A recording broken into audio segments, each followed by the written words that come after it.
All right, so I'm actually going through a bunch of like well-received, critically acclaimed movies right now to kind of emphasize a reality that I think a lot of people aren't willing to accept right now. And one of the things that I am ready to like definitively give my thoughts on is Avatar versus the Super Mario Bros. Movies, because this is like the big controversial Harman Smith thing that a lot of people don't like want to hear. Is that yes, the Super Mario Bros. Movies are going to eclipse Avatar in relevancy at some point.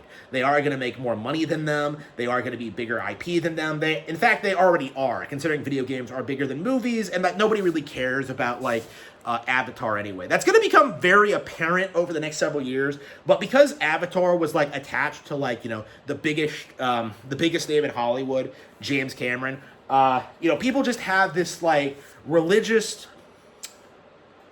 obsession with like downplaying reality. Like they don't want to admit that the Super Mario Galaxy movie is indeed a better film than Avatar: The Way of Water. Because if you really think about what happens in Galaxy, when you think about the action, the pacing, when you think about like the characters, what you get is a sequel that actually improves on the original release. Like again, it actually continues the storyline in an interesting way. It actually has like interesting things to show us and do. It has like a fun experience that you can come back to and watch over and over again.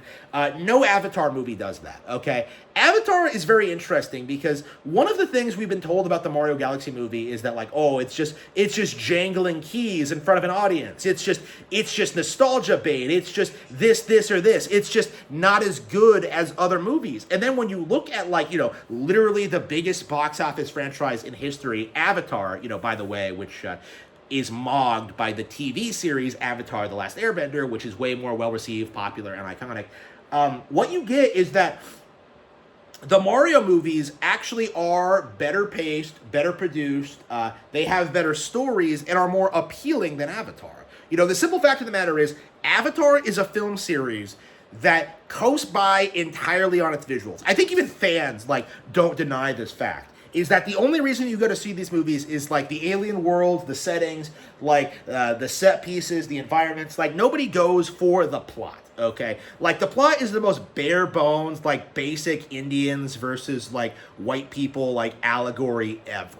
Okay, it is one of the most boomer pandering, like white people bad narratives ever concocted in Hollywood, right? It is the most transparent, like, thing imaginable. It's like peak slop. And everyone knows it. Everyone agrees with this take. Like, the story in these movies are garbage. And honestly, by the third one, people were even saying that, like, what even was the point of all this? Because, like, it feels like we haven't really progressed past the original. We haven't, like, advanced the characters. We haven't, like, learned anything about the world. It's just the same thing over and over and over again. And this is the thing about, like, the Mario Galaxy movie that I think a lot of people have not picked up on, is that regardless of what you think about the Mario Galaxy movie, there is no denying that it is a radically different film than the original. Because you get different locations, you get different characters, you get different, like, the characters have grown and evolved since the last one. Luigi and Mario have more of a dynamic because they're together throughout most of it, right? You get like a little bit like of character growth and some really surprising twists in regards to like Peach and Rosalina. I wasn't fond of that twist, but apparently a lot of kids really liked it. You look at what the movie does, and you get this sense that, like, they actually did something new. They actually did something innovative. They actually did something fun and exciting. They actually made a sequel that wasn't a complete rehash of the original. And I think this is something that, like, a lot of people don't want to accept about all their favorite movies, all their favorite film franchises, whether it's like the Fast and the Furious, or whether it's like the Marvel slop, or like any of these like franchise films, is that they are at their core just rehashes of the original. At their core, like, that's what all of these franchises movies are, is that they're just the same thing over and over and over again, repackaged so, like, you can go and buy it again, Like, again, they're all like this. People have pointed this out, how there's no originality in Hollywood. And that's just not a problem with the Super Mario Galaxy movie. The Mario Galaxy movie actually innovates when it comes to its the direction it takes, when it comes to its characters, when it comes to its character arcs, which, in spite of what people are saying, do exist, unlike an Avatar.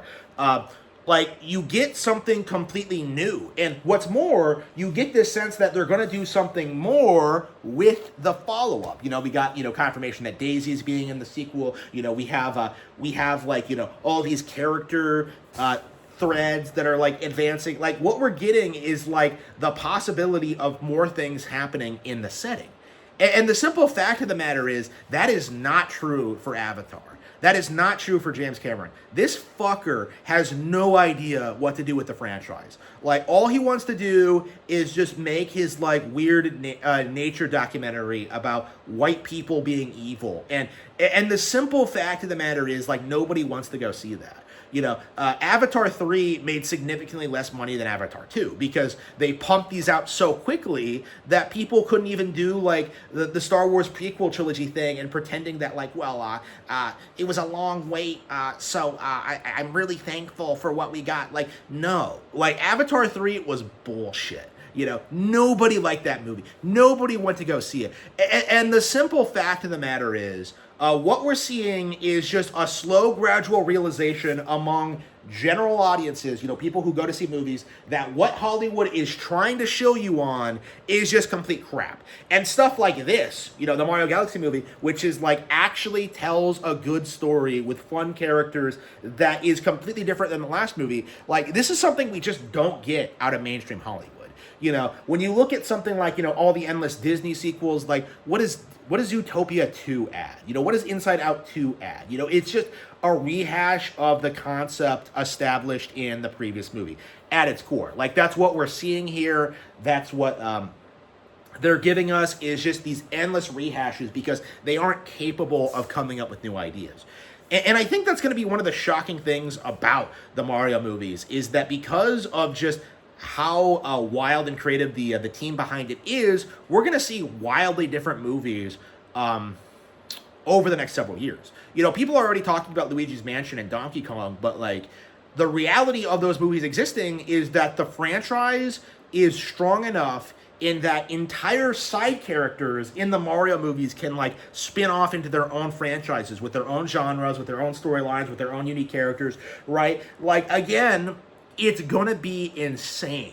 And it's going to go far beyond what Marvel did. Because at its core, nobody actually knows anything about the Marvel characters or cares about them.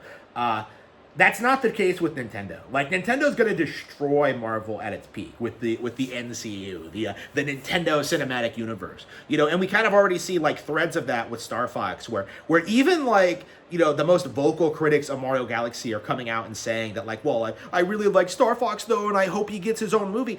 Mind you, the only reason they're saying that is because they don't think it's actually going to happen. But the simple fact of the matter is, when even your greatest critics are hyping up a character like Fox McCloud, and they're hyping up the future of Star Fox, you know that the entire cope that this movie is bad has just completely died.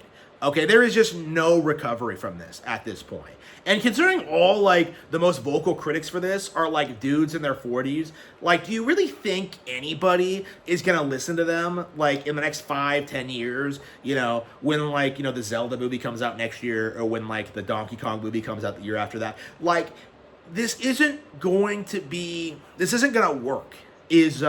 Is just the reality of it, is that all this downplaying, all this attempts at writing off the Nintendo movies, and here we are, this movie made 120 before the week million before the weekend. Everyone knew it was going to hit $1 billion before it even came out, and I think it's going to outgross the original and be one of the highest grossing films ever. I don't know if it's going to be I don't think it's going to surpass Avatar yet, but we certainly set the stage for it. If they keep making these movies as good as they are every 3 years, people are going to grow up with them and then take their kids to them, and then suddenly you're going to have this movie franchise that's making $5 billion.